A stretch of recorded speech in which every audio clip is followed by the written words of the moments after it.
Shqipëria është gati të presë një nga ngjarjet më të mëdha muzikore të organizuara ndonjëherë në vend.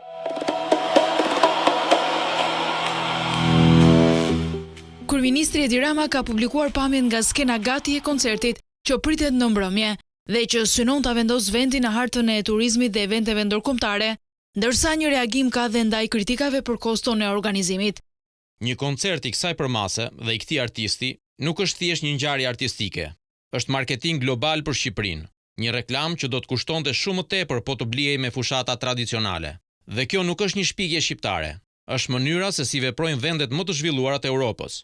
Vetëm kush nuk do, se kupton që ato 4 milion janë një investim, i cili do të rikthehet nga mira vizitorët që në 48 orët e fundit janë shtuar në hotelet, apartamentet, restorantet, baret, dyqanet dhe taksit. Më shumë se 4 milion do të jenë të ardhurat që do të rikthehen edhe në vetë arkën e shtetit.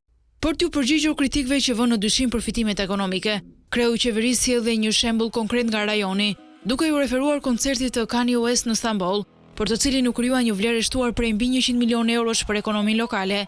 Kryeministri e konsideron këtë provë se ngjarjet e mëdha kulturore mund të kthehen në motor zhvillimi. Ta paraqesësh një investim të tillë si para të hedhura në erë, është të mos kuptosh se si krijohet vlerë monetare nga ngjarjet kulturore dhe sportive.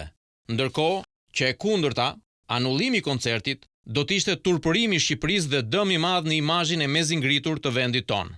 Kreu i qeverisë thotë se vendi ynë nuk duhet të izolohet, por të hapet gjithnjë më shumë ndaj botës përmes organizimit të aktiviteteve ndërkombëtare. Sipas tij, Shqipëria nuk fiton duke u fshehur nga bota.